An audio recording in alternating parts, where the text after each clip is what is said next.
আজ তোমাদের শোনাচ্ছি তপন কুমার দাশের প্রভাত বিজয়ের প্রতিবাদ। ছোড়দা, শিগগির এসো, তোমার বরটা কোথাও নেই।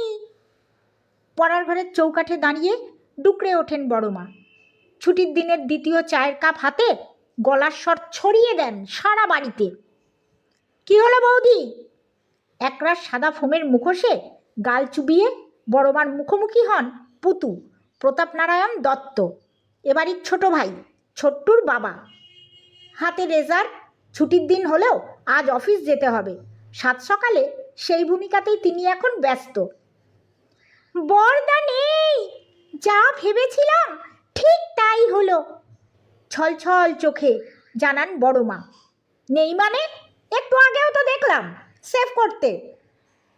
আহা, সে তো আমিও দেখেছি, সকালে স্নান সেরে একখানা আধময়লা ধুতি পরে। কি যে বলো না বৌদি, বরদা পড়বে ধুতি? বড়মার মুখ থেকে কথাগুলো লুফে নিয়েই সুইং করে দেন পতু। পড়বে না কেন? ধুতি ছাড়া কি পুরুতগিরি করা যায়? বিরক্তিতে ফেটে পড়েন বড়মা। পুরুতগিরি? বরদা তো পুজো পাঠের সব বালাই এ বাড়ি থেকে ঝেড়ে ফেলেছে। কয়েকদিন আগে কেনা এয়ার গানটা পিঠে ঝুলিয়ে ছোট ভাই আর বড় বৌদির মাঝখানে কার্গিল ফেরত সৈনিকের চেহারায় উপস্থিত হন প্রবল মাধব দত্ত, এবাড়ির মেজ ভাই। দরজা আড়াল করে দাঁড়িয়ে থাকা বৌদিকে ছাপিয়ে পড়ার ঘরে উকি দেন। ছোট্টু, এই ছোট্টু। আরে ছোট্টু, সে কি বাড়িতে বসে আছে? জেঠুর দোসর হয়েছে, পুরুতের চেলা, চালকলার পুটলি বয়ে আনতে হবে না? চিৎকার চেঁচামেচি ছেড়ে আসল ব্যাপারটা একটু খোলসা করে বলবে বৌদি? ধমকের সুরে মিনতি করেন পুতু। দোহাই তোমার ছোড়দা, বাইকটা নিয়ে একবার খুঁজে দেখো। চায়ের কাপ জানালার চৌকাটে ঠকাস শব্দে নামিয়ে রাখেন বড়মা। বরদা কি হারিয়ে গেছে যে খুঁজে দেখবে? ছোট্টু তো সঙ্গে আছে বললে। ডাইনিং স্পেসে বেসিনের ওপর ঝোলানো আয়নায় ফোম জড়ানো নিজের মুখ ছুঁড়ে দিয়ে বৌদিকে শান্ত করার চেষ্টা করেন পুতু। ভয় তো সেখানেই, একের আমে রক্ষে নেই, লক্ষণ দোসর। ছোট্টুর কি দোষ? বেচারা দুধের শিশু, আমার হয়েছে যত জ্বালা। বলতে বলতেই কঠোর হন তিনি। তোমারও দোষ আছে মেজদা, কোন আক্কেলে অমন একটা নোংরা তেল চিটে ধুতি পরতে দিলে বরদাকে? তুমি হাসালে বৌদি, বরদা পরবে ধুতি? বাঘা সাহেবের পরনে ভেতো বাঙালির পোশাক। রেজার পরিষ্কার করতে করতে মেজদার জবাব নিজের মুখে তুলে নেন পুতু। তাছাড়া কথাটাও তো মিথ্যে বলেননি। বরদা তাদের সাহেবি কোম্পানির সাহেব ম্যানেজার। মাঝ গ্রীষ্মের মাঠফাটা গরমেও সুটটাই ছাড়া কেউ পথে নামতে দেখেনি প্রভাত বিজয় দত্তকে। তোমরা সব কটা ভাই ওই দাচের, কোনো কিছুতেই সিরিয়াসনেস নেই। গলা সপ্তমে চড়ান বড়মা। একটা কথা বলবো বৌদি? তোয়ালেতে মুখ মুছতে মুছতে অনুমতি প্রার্থনা করেন পুতু প্রতাপনারায়ণ। কি বলো? শিবের গীত ছেড়ে দয়া করে একটু ধান ভাঙবে। মানে? মানে খুব সহজ, টোটা ভরে ট্রিগারে চাপ দাও, আসল ঘটনাটা বলে ফেলো গড়গড়িয়ে। ছোট ভাইয়ের সমর্থনে দাঁড়ান মেজদা প্রবল মাধব। এখনো তোমরা আসল ঘটনা জানতে চাইছো? বলিহারি বাপু তোমাদের। হ্যাঁ, কদিন ধরেই শলা পরামর্শ চলছিল ছোট্টু আর মামনের সঙ্গে। সরস্বতী পুজো করবেন তোমাদের বরটা। উত্তম, অতি উত্তম প্রস্তাব। এককালে আমাদের বাড়ির সরস্বতী পুজো কি ধুমধাম করেই না হতো, তোমার মনে আছে তো মেজদা? আনন্দে গদগদ হন পুতু। ইস, আমরা একবারও টের পেলাম না। আজই তো সরস্বতী পুজো। প্রতিমা, কদমা, খই, বাতাসা, ফলমূল কিনে প্যান্ডেল সাজিয়ে কখন পুজো করবে বড়দা? তাছাড়া পুরুত মশাইকে তুমি বরং এক কাজ করো বৌদি, খিচুড়িটা। ওফ, আমাকে তোমরা পাগল করে ছাড়বে। এক কাজ কর পুতু, সেলফোনে বড়দাকে একটা রিং কর। সে গুড়ে বালি, তোমাদের বড়দার সেলফোন মামুন আর ছোট্টুর পড়ার টেবিলের পেপার ওয়েট হয়ে পড়ে আছে। তবে চল, বাজারের দিকেই যাই, বড়দাকে তো একটু হেল্প করা দরকার। এতদিন পরে বাড়িতে যখন আবার সরস্বতী পুজোর আয়োজন হচ্ছে। আনন্দে গদগদ হন প্রবল মাধব। আমাকে যে অফিসে যেতেই হবে মেজদা। ধুস, সরস্বতী পুজো বাঙালির অন্যতম জাতীয় উৎসব। ঘরে ঘরে বিদ্যার আরাধনা, অবিদ্যার প্রতি, অশিক্ষার প্রতি প্রতিবাদের উৎসব। আজ কোনো অফিস কাছারি নয়, আজ আমরা বড়দার সঙ্গে বৌদির সঙ্গে হাতে হাত কাঁধে কাঁধ মিলিয়ে বলবো, যা দেবী সর্বভূতেষু। মাথাটা একদম বিগড়েছে। কার বৌদি? বক্তৃতা থামিয়ে জানতে চায় প্রবল মাধব। কার আবার? তোমার। কেন কেন? যা দেবী সর্বভূতেষু মোটেও সরস্বতী পুজোর মন্ত্র নয়। দোহাই তোমার ছোট্টা, একবার যাও, পঞ্চমী শুরু হয়ে গেলে একটা কেলেঙ্কারি হবে। বলো কোথায় যেতে হবে, আমি যাচ্ছি।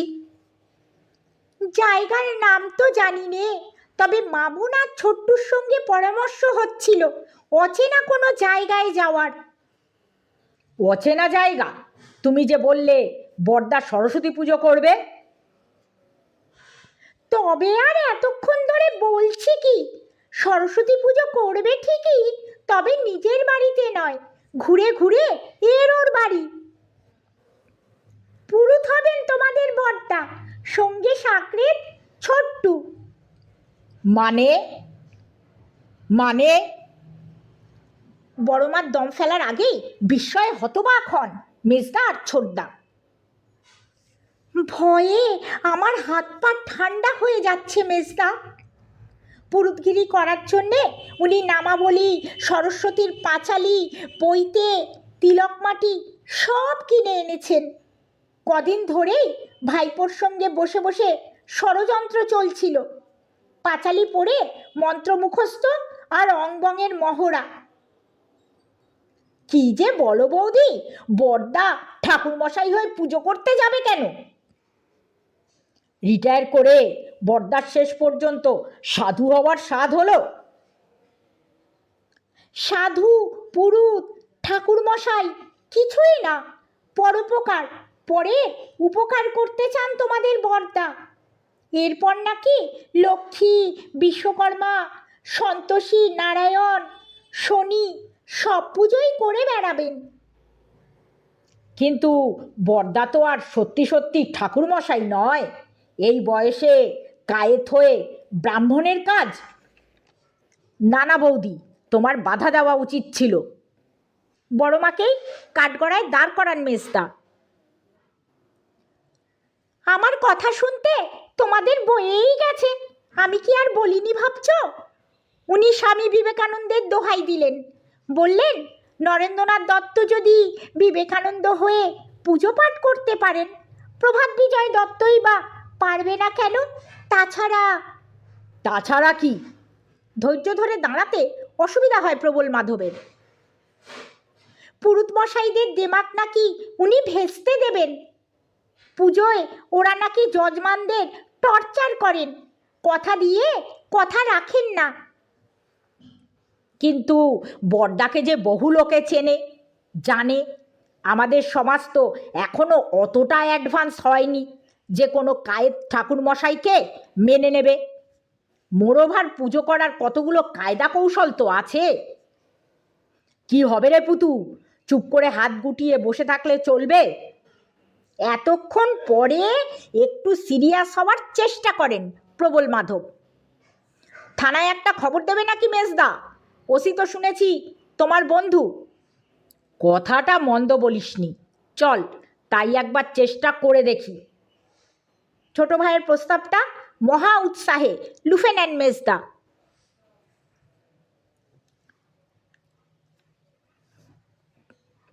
পাড়ার ভিতর দিয়ে হনন করে হেঁটে যেতে হবে, বুঝলি ছোট্টু? কেউ যদি তোমাকে চিনে ফেলে জেঠু। প্রভাত বিজয় দত্তের পাশে চলতে চলতে হঠাৎ থমকে দাঁড়ায় ছোট্টু। ধুস, এখানে এত দূরে আমাদের কে চিনবে? এক টুস্কিতে ছোট্টুর সন্দেহ উড়িয়ে দেন জেঠু প্রভাত বিজয়। কথাটা তো তিনি মিথ্যে বলেননি। খড়দহ থেকে শিমুরালি ট্রেনে পাক্কা 36.62 কিলোমিটার পথ সফর করে তবেই না অচেনা অজানা জায়গায় এসে পৌঁছেছেন। শুধু কি পৌঁছানো, সুটটাই ছাড়া প্রভাত বিজয়ের পরনে এখন গেরুয়া নামাবলি, গলায় পৈতে, পায়ে হাওয়াই চপ্পল, কাঁধে শান্তিনিকেতনী ঝোলা। হ্যাঁ, কপালে খড়িমাটির টিপও জ্বলছে। নিজের কথার রেস ধরে ছোট্টুর ডান হাত নিজের বাঁ হাতে ঝুলিয়ে হাঁটতে শুরু করেন প্রভাত বিজয়। এটা একটা বৈপ্লবিক কাজ হবে, বুঝলি ছোট্টু? একটা নোটবুক সঙ্গে এনেছিস তো? কই না তো, তুমি তো কিছু বলনি। নোটবুক দিয়ে কি হবে জেঠু? তোদের আইকিউ এত কম, আসল ঘটনাটা লিখে জানাতে হবে তো, নইলে সব কৃচ্ছ সাধনা বৃথা হয়ে যাবে যে। এক কাজ করিস, আমি পুজোয় বসলে তুই একখণ্ড কাগজ আর পেন্সিল চেয়ে নিবি। কার কাছে? যজমানের কাছে। যজমান কে জেঠু? আমি আর আমার মাথা। যজমান হলো যার বাড়িতে পুজো করব সেই ভদ্রলোক, বুঝলি? কাগজ পেন্সিলে কি লিখতে হবে আমি জানি। আনন্দে থই থই করে ওঠে ছোট্টু। বাহ, বেশ বেশ, কি লিখতে হবে বলতো? 108 বার শ্রী শ্রী সরস্বতী সহায় লিখতে হবে। না না না, কাগজে যজমানের নাম আর ঠিকানাটা লিখে রাখতে হবে। কালই পোস্টকার্ড লিখে সবাইকে জানিয়ে দেব আসল ঘটনা। পইতে ঝোলানো দেমাকি পুরুত ঠাকুর নয়, আপনাদের বাড়ির সরস্বতী পুজো করেছি আমি, শ্রী প্রভাত বিজয় দত্ত, অবসরপ্রাপ্ত ম্যানেজার, ম্যাকমোহন। ঠাকুরমশাই, ও ঠাকুরমশাই! রাস্তার ধারের দোতলা বাড়ির ব্যালকনি থেকে ভেসে আসা আওয়াজে হোঁচট খেয়ে থমকে দাঁড়ান প্রভাত বিজয়। জেঠু তোমাকে ডাকছে। কে? ওই যে ওই কাকুটা। ব্যালকনি লক্ষ্য করে অনামিকা তোলে ছোট্টু। আমাকে কিছু বলছেন? দয়া করে যদি আমাদের পুজোটা একটু করে দিতেন। ঝুলন্ত ব্যালকনি থেকে অনুরোধ ঝোলান ভদ্রলোক। আসলে আমার পুচকি মেয়েটা এখনো উপোস করে আছে কি না। আপনাদের ঠাকুরমশাই আছেননি বুঝি? না, হয়তো অন্য কোথাও ফেসে গেছেন। প্লিজ ঠাকুরমশাই, অনুগ্রহ করে যদি। আমার যজমানরাও তো সব হাঁ করে বসে আছে, তাদের ঘরেও তো ছোট ছোট ছেলেপুলে আছে। তাছাড়া আপনার ঠাকুরমশাই যদি রাগ করেন? সে আমি ম্যানেজ করে নেব। এই তো সেদিন লক্ষ্মী পুজোটা উনি করতে পারলেন না। ভাগ্যিস আপনার মতো একজন ফ্লাইং প্রিস্ট পেয়ে গিয়েছিলাম, নইলে লক্ষ্মী। না মশাই, সরি, আমি ফ্লাইং পিস্ট নই। আমারও কিছু যজমান আছে, তাদের ছেড়ে। চল ছোট্টু, চল। পুজোটা করবে না জেঠু?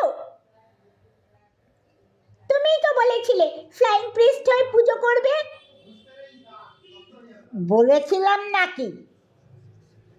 এতক্ষণ পরে ঠাকুরমশাই হওয়ার সব স্বাদ ইচ্ছে কর্পূর হয়ে উবে যায় প্রভাত বিজয়ের। মনের জানলা দিয়ে জীবনে যে লোকটা কোনোদিনও কানে শোনা মন্ত্র উগরে অঞ্জলি দেননি, তিনি করবেন পৌরোহিত্য? সত্যিকারের ঠাকুরমশাই হয়ে সত্যিকারের পুজো? বলেছিলেই তো পুরুষদের দাপটের বিরুদ্ধে কি যেন সব সংগ্রাম করতে চেয়েছিলে। প্লিজ ঠাকুরমশাই। আবার ঝুলন্ত ব্যালকনি থেকে অনুরোধ ঝরে পড়ে প্রভাত বিজয়ের কানে। বেশ, চল তাহলে, ভদ্রলোক যখন অতবার অনুরোধ করছেন। প্রভাত বিজয়ের পা দুটো হঠাৎ পাথরের মতো ভারী হয়ে ওঠে। কোনো মতে ছোট্টুর হাত ধরে ঢুকে যান বাড়ির ভিতর। হাওয়াই চটি খুলে ঘটির জলে পা ধুয়ে গ্যাঁট হয়ে আসীন হন সরস্বতী প্রতিমার সামনে। বাড়িময় বেজে ওঠে শঙ্খ ঘণ্টা, জ্বলে ওঠে প্রদীপ ধূপকাঠি। এবার রীতিমতো ঘাবড়ে যান তিনি। শান্তিনিকেতনের ঝোলা থেকে কোলের উপর তুলে নেন সরস্বতীর পাঁচালি। তামার কোষায় ঢালেন গঙ্গা জল, কাঁচা দুধ। ছোট্ট তামার কুশিতে জল ভরে শুরু করেন আচমন। একটা কাগজ পেন্সিল নিয়ে এসো, নিজের চেয়েও পুচকি মেয়েটিকে আদেশ করে ছোট্টু। এ মা, কি বোকা, কি বোকা, আজ পড়াশুনো করতে নেই তাও জানে না। দু হাতে তালি বাজিয়ে নেচে ওঠে পুচকিটা। নাচতে নাচতে গিয়ে পড়ে একেবারে ঠাকুরমশাই প্রভাত বিজয়ের ঘাড়ে। আহ বিন্নি, দুষ্টুমি করতে নেই, পুজো হচ্ছে না। মেয়েকে ধমক দেন গৃহকর্তা। জানো বাবা, দাদাটা কি বোকা, কাগজ পেন্সিল চাইছে। কাগজ পেন্সিল কি হবে খোকা? ছোট্টুর কাছে জানতে চান বিন্নির বাবা। যজমান, মানে আপনাদের নাম ঠিকানা লিখে রাখবো, জেঠু কাল পোস্ট কার্ডে চিঠি লিখবে কি না তাই। কেন? চিঠি কেন? অবাক হয় গিন্নির বাবা।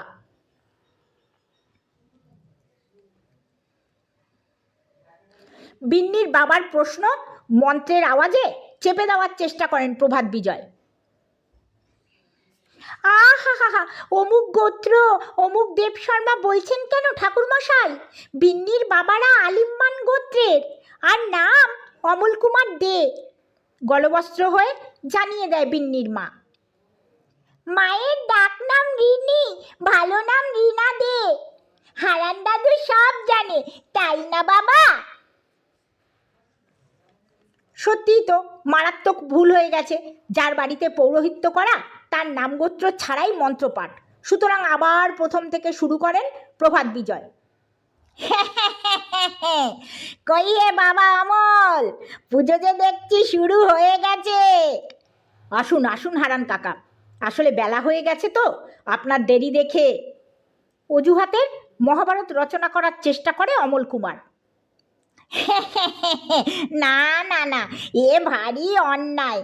লক্ষ্মী পুজোর সময়ও তুমি এমনটি করেছিলে। তোমার ঠাকুরদার আমলের পুরুত আমি। পছন্দ না হয় পরিষ্কার জবাব দিয়ে দিলেই তো পারো। খামোকা অপমান আর সময় নষ্ট করিয়ে লাভ কি? হট্টগোল শুনে ততক্ষণে আসনের উপর উঠে দাঁড়িয়েছেন প্রভাত বিজয়। আহ্বান করেন অমল কুমারের হারান কাকাকে। আসুন মশাই আসুন, আপনার যজমান আপনি সামলান, আমি চললাম। আপনাকে তো ঠিক চিনলাম না। আমাকে আপনি চিনবেন না, আমার নাম প্রভাত বিজয়। বলেই থমকে থামেন, চিন্তায় ডুব দেন এক মুহূর্তে। দত্তের জায়গায় নামের সঙ্গে মানানসই উপাধি তো ভাবা হয়নি এতক্ষণ। বারেন্দ্র না রাড়ি? আমি কাশ্যপ। হাফ ছেড়ে বাঁচেন প্রভাত বিজয়।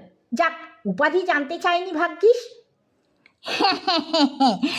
সে তো হলো গোত্র, আমি শ্রেণী জানতে চাইছিলাম।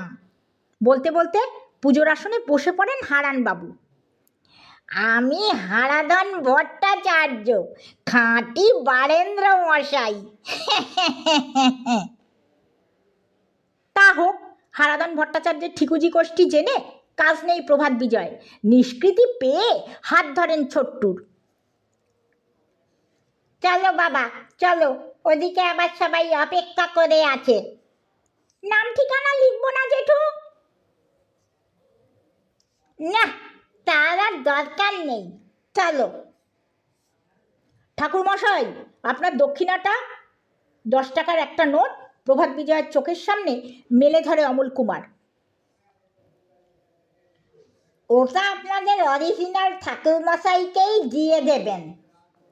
বলতে বলতে প্রায় দৌড়ে রাস্তায় নামেন প্রভাত বিজয়, সঙ্গে ছোট্টু। প্রথম পরীক্ষাতেই তুমি ফেল করলে জেঠু? হাঁটার গতির সঙ্গে গলার স্বরের সঙ্গতি রেখে জানিয়ে দেয় ছোট্টু। তা বলতে পারিস, কিন্তু আমার কি দোষ? ওদের অরিজিনাল ঠাকুরমশাই চলে এলো যে, আর ফেল করবো না। অরিজিনাল ঠাকুরমশাই এলেও না। আসলে কি জানিস, একটু নার্ভাস হয়ে গিয়েছিলাম। পুজো টুজো তো জীবনে করিনি, তাই। কই, কেউ তো আর আমাদের ডাকছে না। বেশ কিছুটা পথ চলে এসে অবাক হয় ছোট্টু। আচ্ছা জেঠু, আমরা রাস্তা হারিয়ে ফেলবো না তো? শেষ পর্যন্ত স্টেশনে ফিরতে পারবো তো? ডাকবে ডাকবে, চল না পাড়ার ঘিঞ্জিতে একবার ঢুকি, তারপর দেখিস। সান্ত্বনা দেন প্রভাত বিজয়। এক কাজ করবো জেঠু। কি কাজ? ফেরিওয়ালাদের মতো হাঁক দেব, সরস্বতী পুজো করাবেন, সরস্বতী পুজো, সুর করে জিজ্ঞাসা করে ছোট্টু। দূর বোকা, ঠাকুরমশাইরা কখনো হাঁক ডাক করে পুজো করতে যায় না। আরে স্যার, আপনি এদিকে এই পোশাকে? হঠাৎ ব্রেক কষার ঘট শব্দে স্কুটারটা দাঁড়িয়ে যায় প্রভাত বিজয় আর ছোট্টুর মাঝখানে। কিন্তু আপনাকে তো ঠিক চিনতে পারলাম না। ফুটো হওয়া বেলুনের মতো উৎসাহের হাওয়া উধাও হয় প্রভাত বিজয়ের মুখের ক্যানভাস থেকে। আমি স্যার সমর দেবনাথ, আপনার অ্যাকাউন্টেন্ট ছিলাম, মানে এখনো আছি, শুধু আপনি রিটায়ার করেছেন। আমাকে চিনতে পারলেন না স্যার? কত বকে বকে কাজ শিখিয়েছেন। না ভাই, আপনি ভুল করছেন। আমার কোনো অ্যাকাউন্টেন্ট ছিল না, থাকবে কোত্থেকে? চাকরি যে জীবনে করিনি। বলতে বলতে জিভের জল শুকিয়ে ওঠে প্রভাত বিজয়ের। কিন্তু জেঠু, তুমি যেদিন রিটায়ার করলে। রিক্সা, এই রিক্সা! প্রায় লাফিয়ে পাশ কাটিয়ে চলে যাওয়া রিক্সাটার উপর ঝাঁপিয়ে পড়লেন প্রভাত বিজয়। হ্যাঁচকা টানে তুলে নেন ছোট্টুকেও, শুনিয়ে দেন গম্ভীর আদেশ। স্টেশন চালিয়ে। স্যার, দয়া করে একবার আমার বাড়ি পায়ের ধুলো দিলে। হতভম্ব সমর দেবনাথের অনুরোধ রিক্সার হর্নে ডুবে যায়, পৌঁছয় না প্রভাত বিজয়ের কানেও। লোকটা তোমার চেনা জেঠু? চেনা মানে বিলক্ষণ চেনা, আমার কাছেই তো চাকরি করতো। তবে তুমি যে চিনতে পারলে না? চিনতে পারলে কি আর রক্ষে থাকতো? কায়েতের ছেলে বামুন সেজে পুজো করার স্বাদ ঘুচিয়ে ছাড়তো না। কিন্তু তোমার প্রতিবাদ? করবো, ঠিকই করবো। এবছর হলো না ঠিকই, আগামী বছর নিশ্চয়ই করব, না হলে তার পরের বছর। আমরা এখন কোথায় যাব জেঠু? স্টেশনে, তারপর ট্রেন ধরে সোজা বাড়ি। কি জানি তোর বড় মা, বাবা আর মেজো জেঠু মিলে এতক্ষণে হয়তো থানা পুলিশ করে বসে আছে।